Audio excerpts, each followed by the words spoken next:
verdade, eu estou grávida. Não é a primeira vez que eu falo para esta câmara grávida, mas isto tem sido tudo assim tão fora deste mundo que ainda dá assim um bocadinho daquela vergonha alheia, sabem? Mas é verdade, eu estou grávida. Não vou contar em rede social nenhuma as semanas exatas em que eu estou, só para deixar já esclarecido.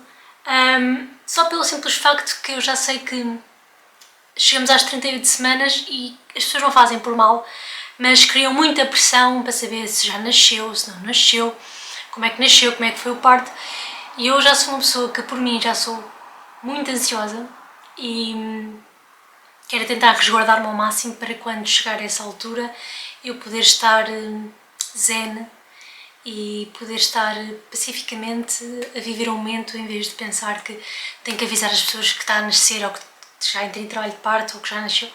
Pronto, quero levar esta gravidez assim o mais zen possível dentro daquilo que eu conseguir. Foi uma gravidez planeada, muito desejada há muitos anos e planeada também já há algum tempo. Eu já há algum tempo que tinha lido um livro que se chama Não é Só Sangue, da Patrícia Lemos. É um livro que eu recomendo a todas as mulheres e homens que tenham filhas, que tenham namoradas, que tenham mulheres, que queiram aprender um bocadinho mais sobre como é que funciona o ciclo menstrual da mulher. Este é um tema que ainda eu acho que é muito tabu. É um livro que eu aconselho a mulheres que querem engravidar, que não querem engravidar já, que não querem engravidar de todo, mulheres que não querem fazer contracepção, mulheres que querem principalmente conhecer o seu corpo e conhecer como é que funciona o ciclo menstrual da mulher, que apesar daquilo que nós estudamos na escola ser assim, uma coisa muito geral, não é igual para todas as mulheres. E olhem que eu sou profissional de saúde, nunca me especializei propriamente na área da ginecologia, saúde materna e obstétrica, mas tinha assim alguns conhecimentos básicos, não é? Muitos deles incorretos, e aquele livro faz-nos ver o corpo da mulher de outra perspectiva completamente diferente. É um livro em que nós conseguimos aprender se estamos a ovular, se estamos perto de menstruar, se já ovulamos, se a probabilidade de engravidar foi grande ou não. E é um livro em que as pessoas têm que ir com a mente aberta, está bem? Porque, especialmente, ultrapassar aquela coisa de a mulher não se pode tocar, a mulher não pode conhecer o seu corpo porque a masturbação é uma coisa que é muito tabu. É suposto irem com a mente aberta, está bem? Não terem medo de se tocar, não terem medo de explorar o vosso corpo, de vos conhecer. Eu, como profissional de saúde, vim-me a fazer coisas que nunca tinha feito na minha vida, que nem sequer sabia que poderiam ajudar-me a conhecer melhor o meu corpo, e que não digo que não tenha sido sorte, não é? Porque há muitas coisas que nós não conseguimos controlar só conhecendo o nosso corpo, porque há muitas coisas que a biologia às vezes limita um bocadinho esta fase da reprodução, mas foi uma grande ajuda para eu perceber antes do tempo que estava grávida, mesmo antes de ter o atraso menstrual. Já havia aqui umas coisinhas que me estavam assim a fazer luz, pronto. Então, só resumindo assim muito rapidamente o livro, a mulher tem o ciclo menstrual que começa ao dia 1, que é o dia em que aparece a menstruação, o sangue. Que menstruação não é o mesmo que sangue de privação para quem toma a pílula e outros métodos contracepcionais hormonais. Pronto. Portanto, o dia 1 do ciclo é quando aparece o período. Eu já tinha lido este livro aí há cerca de um ano, portanto já tinha posto em prática algumas das coisas que ele ensina. Já sabia mais ou menos que o meu ciclo durava ali entre os 26 e os 29, 30 dias, sabem? Porque depois isto muda muito de mulher para mulher, mas a maioria dos meus ciclos eram os 28 dias clássicos, portanto. Outra coisa que o livro ensina é que a menstruação não é ao 14º dia, ok? Porque lá está, há mulheres que têm ciclos mais prolongados que duram mais do que os 30, 32, 35 dias, e que mesmo as mulheres que têm aqueles 29, 30 dias, não é ao 14º dia que acontece a ovulação. O que é que nós temos que fazer com este livro, que é o que ajuda bastante a conhecer o nosso corpo? Temos que avaliar a temperatura corporal, que se chama a temperatura basal corporal, que impõe usarmos um termómetro, assim bem calibrado, e usamos sempre a mesma zona para avaliar a temperatura, sempre à mesma hora, e fazemos um gráfico. Eu ainda tenho aqui o meu termómetro, que é este da Easy Home, que eu acabei por comprar na Amazon, porque depois estava a utilizar uma aplicação só para ela fazer-me o gráfico automaticamente, sem ter que ser eu a desenhar. Então o que é que acontece? Vocês têm uma temperatura, não é? Que mantém-se ali mais ou menos estável, e há ali uma altura em que ele tem um pico que sobe mais ou menos 0,5 graus. O que é que acontece? Essa subida significa, ou diz-nos que a ovulação já aconteceu. Portanto, esse período fértil acabou e supostamente é mais seguro depois uma pessoa poder ter uma relação desprotegida e não vir a engravidar. Há esse pico, a temperatura vai aumentando a partir desse pico e depois desce e volta a vir a menstruação. Este é um dos métodos que ensinam nesse livro. O outro método é o método já mais conhecido, que é o do muco, em que quando se chega à fase da ovulação o muco começa a ficar mais elástico, mais transparente, e que uma pessoa tem mesmo que colher o muco da vagina e fazer o teste e ver. E portanto, quando ele está assim mais elástico e mais escorregadio, mais transparente, significa que há um muco mais adequado para que os espermatozoides consigam navegar mais facilmente pelo corpo da mulher para chegar ao ovo. A outra técnica que também nos é ensinado é através do toque vaginal, para percebermos como é que está o nosso colo do útero. Basicamente, o colo do útero na fase da ovulação deve estar alto, que depois vocês vão ver como é que se vê isso. Tem que estar alto, aberto e macio. E só com isto eu consegui saber que efetivamente estava na ovulação. Eu também estava a fazer testes de LH, que são testes para determinar a ovulação, mas tudo em conjunto eu soube qual foi o dia exato da ovulação e antes de fazer o teste eu já desconfiava que estava grávida, porque avaliava a minha temperatura e naquele pico que diz que acabou a ovulação já aconteceu para trás, já não vais engravidar. Normalmente é um pico de, imaginem, tem sempre 37,5 de temperatura e de repente no dia seguinte tem 38, pronto. O que é que aconteceu no meu caso? Essa temperatura, não houve esse pico. Houve um aumento, mas que foi assim muito gradual, não era aquele pico que eu estava habituada. Outra coisa também foi que pouco tempo depois da ovulação e de ter a relação sexual, o meu colo do útero estava muito mais alto do que aquilo que eu alguma vez tinha sentido, que também é uma coisa comum da gravidez, o colo de ficar alto, ficar fechado e ficar duro. É um método de proteção para a gravidez. Portanto, vamos então começar assim do início do ciclo. Tive o período num dia, portanto, o dia 1 desse ciclo, e entretanto, eu, para além destas técnicas todas que eu já estava a fazer, não é?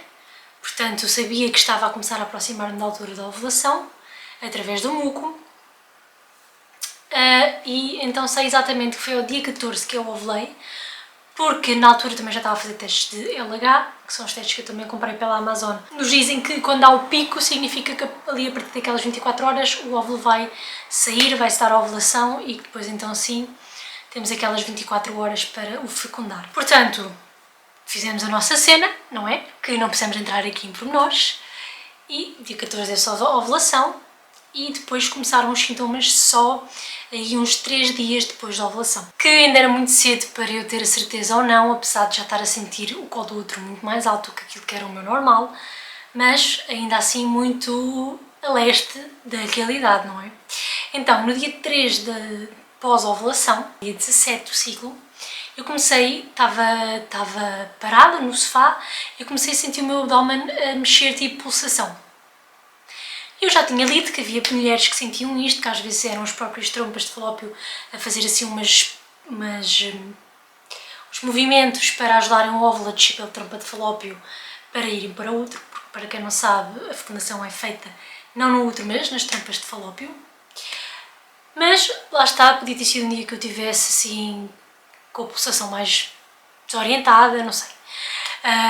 Estava assim um bocadinho ainda cética, ainda assim muito longe de acreditar que poderia realmente estar aquilo tudo a acontecer. No dia 5 após a ovulação, e supostamente eu estudei muito sobre isto, e é a partir ali do dia 5 após a ovulação, após a fecundação, que acontece a nidação, que o óvulo, já com o espermatozoide lá dentro e já com alguma divisão celular, se vai enterrar no útero e vai fazer um processo que se chama nidação, que é a implantação do óvulo, que neste caso já é um blastocisto ou raio que o parta, vai ser a sua implantação no útero.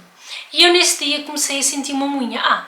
De lembrar, de salientar que eu não referi aqui que eu sou uma pessoa que conhece muito bem o seu corpo ao ponto de saber de que lado é que eu ovulei cada mês.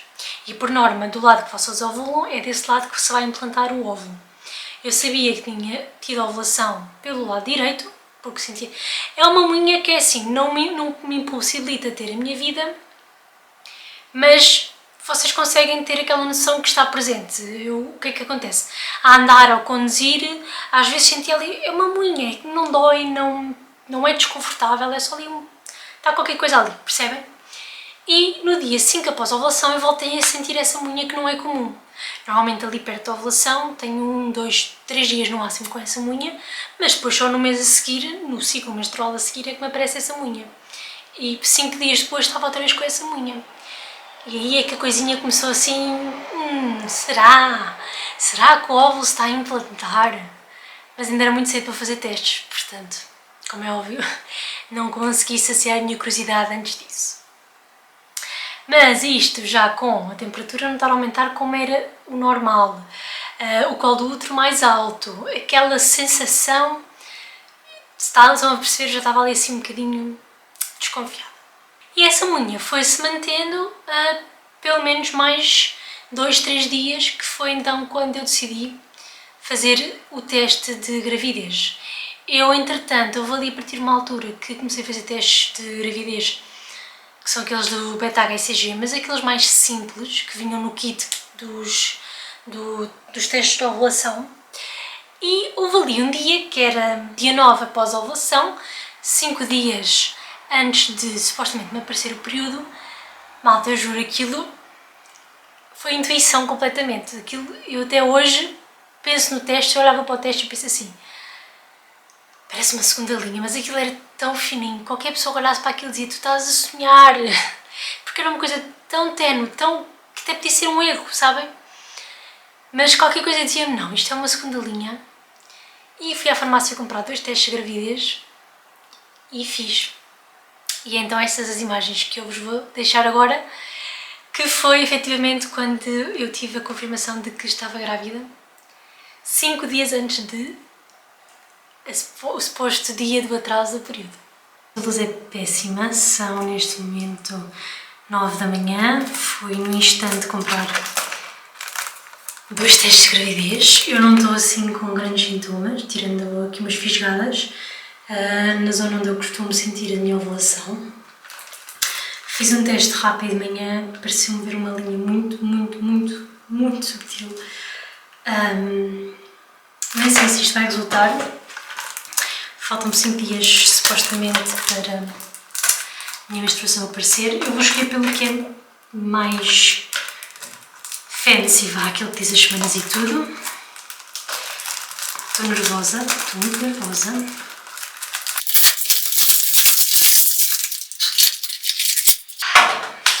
Teste. Só ler aqui as instruções para saber quanto tempo é que...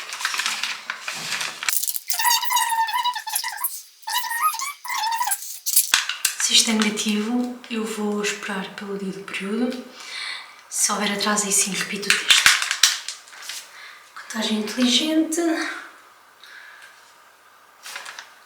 Isto não é o que diz as semanas. Isto diz só positivo ou negativo. Ok.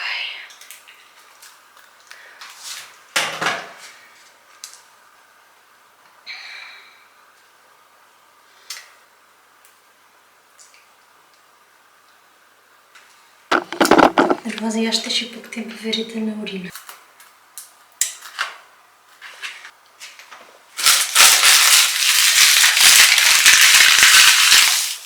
Está no último tracinho da avaliação. Este afinal só diz positivo ou negativo. Eu achava que era daqueles que dizia logo as semanas. Mas se é positivo é uma semana, porque a minha ovulação foi há mais de uma semana atrás. Estou atualmente 9 dias pós-ovulação. Não aguento olhar, meu Deus! Não sei se é vontade de cólicas, o que é isto? Ai, meu Deus. Ainda pode acontecer estar negativo, porque não é a primeira urina da manhã, porque é muito início.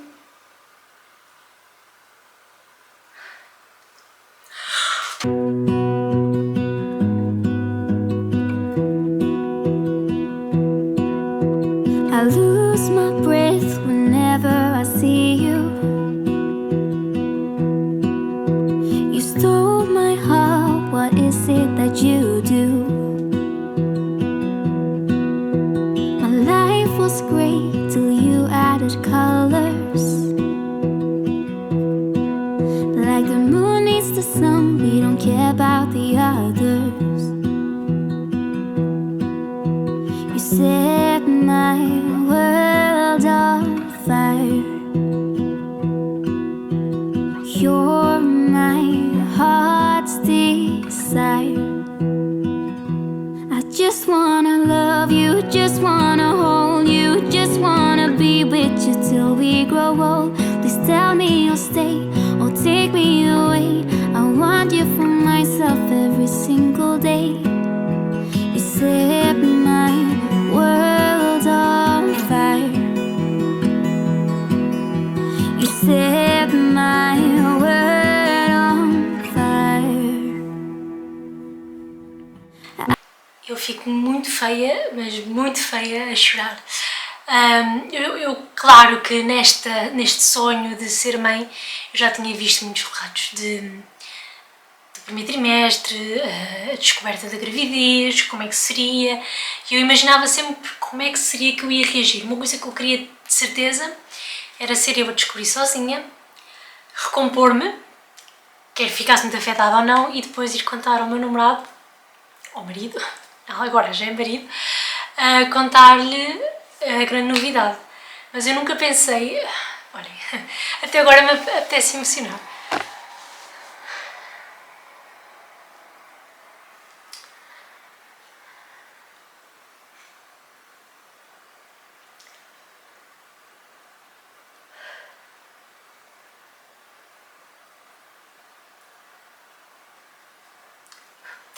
Porque é um momento tão especial na vida de uma pessoa, especialmente uma pessoa que quer muito.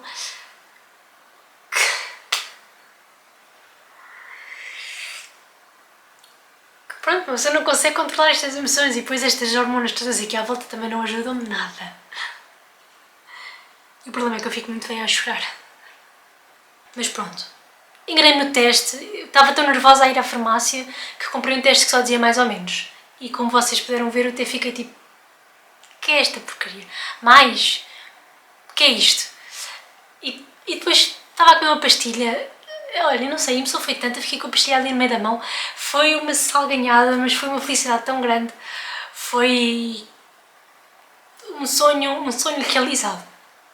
Mas até hoje ainda não consegui superar a minha reação porque não estava nada à espera.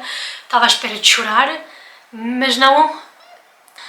A biologia é a biologia e muitas vezes nós não sabemos quando é que nos vai calhar a nós a fava de termos um problema de engravidar.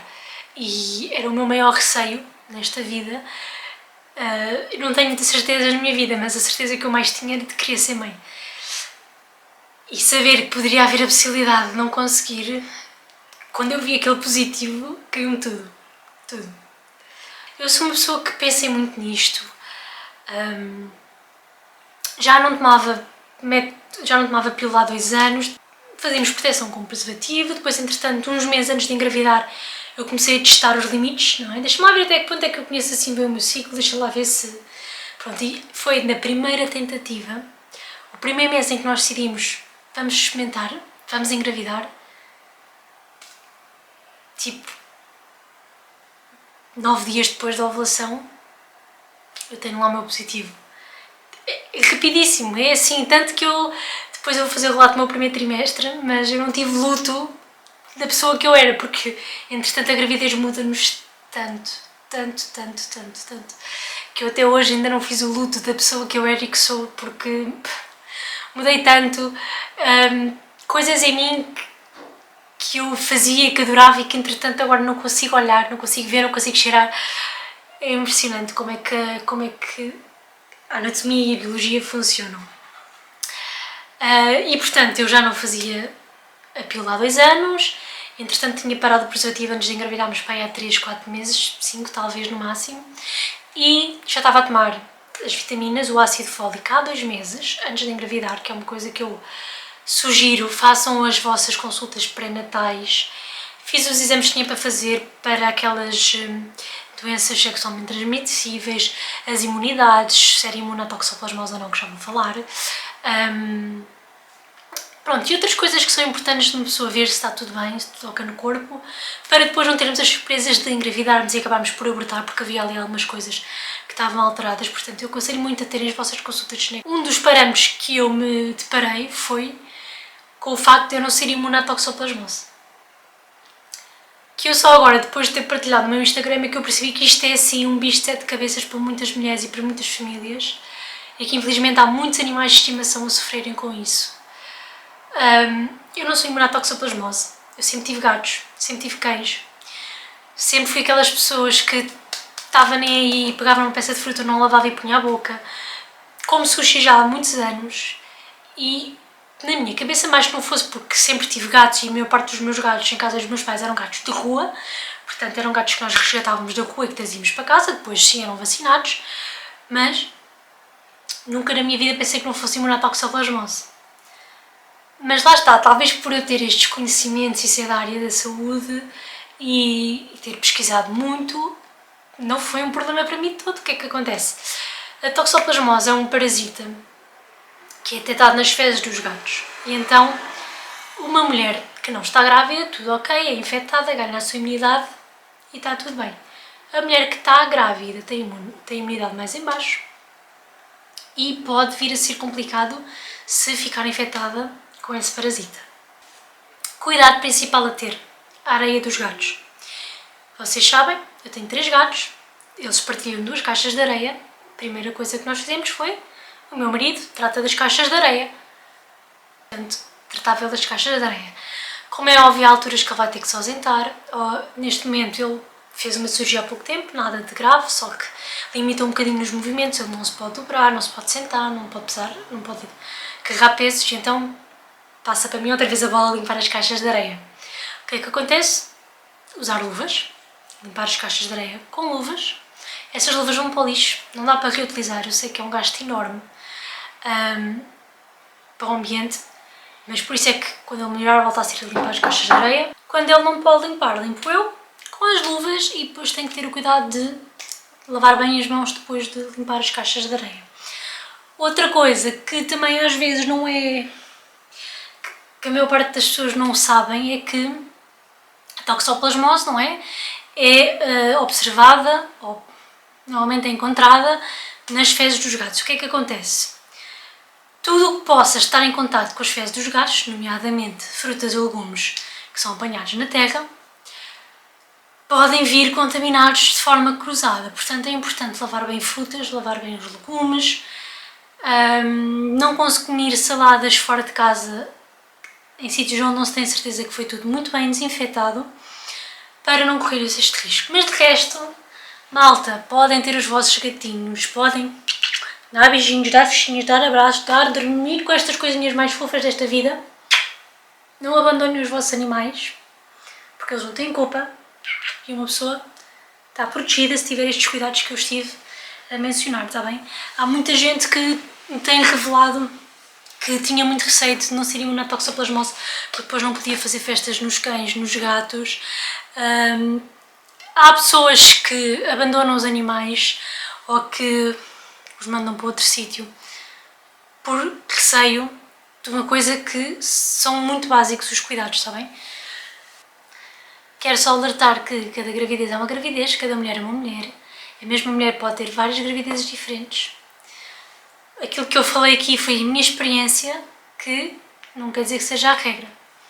Cada um depois vai vivenciar a sua experiência à sua maneira.